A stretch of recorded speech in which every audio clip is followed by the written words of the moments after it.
Just wanted to give you a shot of everything that I use. My mixer, King Arthur all-purpose flour, Redmond real salt, any kind of light tasting olive oil, milk, water, and then the sourdough starter. I have all of my ingredients in, and I'm just going to use this little whisk to mix it up really well. This stage is important.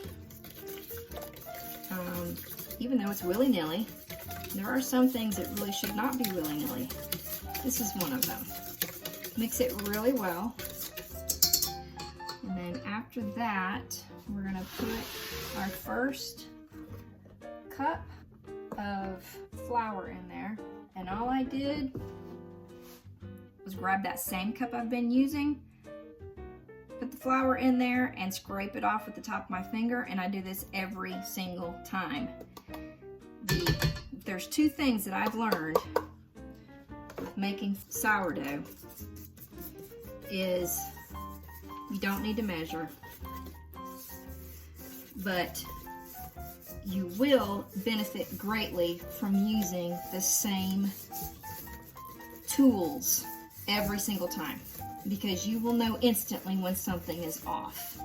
You'll know what it's supposed to look like. You'll know how much is supposed to be in there. If you're using different cups and different spoons and different bowls and all that every time you do it, then there's no consistency and you have nothing to judge one from the other, one batch from the other batch.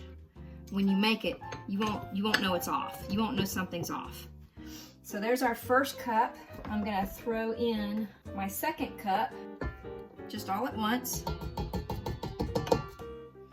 I'm gonna turn my mixer on. I'm gonna put it on the second setting, and I'm gonna let it run until it is very smooth. To me, it looks like homemade ice cream, like vanilla ice cream. This is also important, how well it mixes. To me it is. I've seen people throw their dough together until it's just shaggy and they're done and they let it rest. That doesn't work for me. So this is what works for me. And if it works for me, it might work for someone else.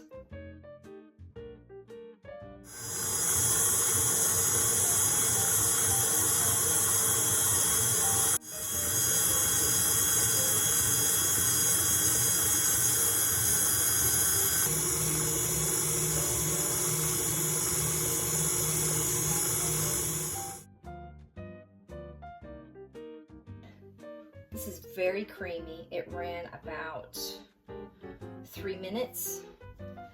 At this point, I'm going to set that on that first level, and we're going to start slowly putting in another cup of flour, a little at a time, so that it doesn't spit out at us.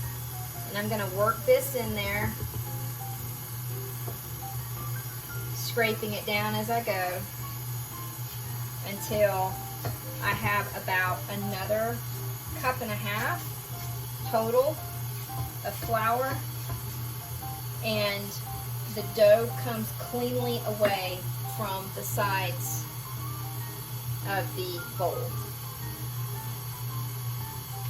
Another way that I know that I have enough flour in there is because since my ingredients are almost exactly the same, even though I'm not weighing it, it's still the same every time I do it. Because of that, I can look at how much dough I have in this bowl, and I know whether I've got too much, too little, or just right.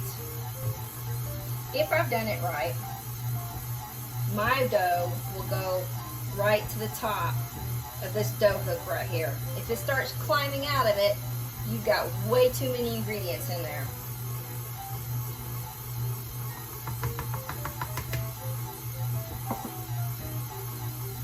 Alright, I'm going to turn that off.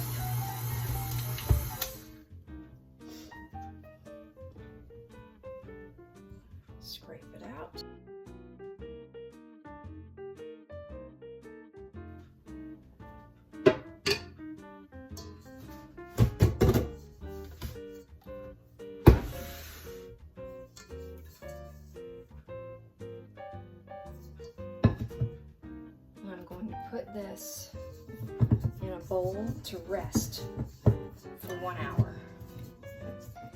And again, use the same equipment. Even the bowl that I use for my dough to rest in is the same bowl that I use every time. Because I know from using it all the time, I know when the dough is doubled. If I put it in a different size bowl, I'm gonna have a hard time being able to look at it and tell whether or not it has done what it's supposed to do. I know there's people that do all kinds of things. They stick a thermometer in there and check to see what temperature it is after it's fermented. It's done with the bulk fermentation, which is not what this is. This is just letting it rest for an hour. I'm gonna put a little bit of olive oil in there just to make it easier to get out, which is also something that most everybody doesn't do. But this is not about what everybody else does, it's what I do. I do like to put a warm, damp cloth over the top just because it helps keep it from cooling down as quickly and helps to keep the top of it from drying out.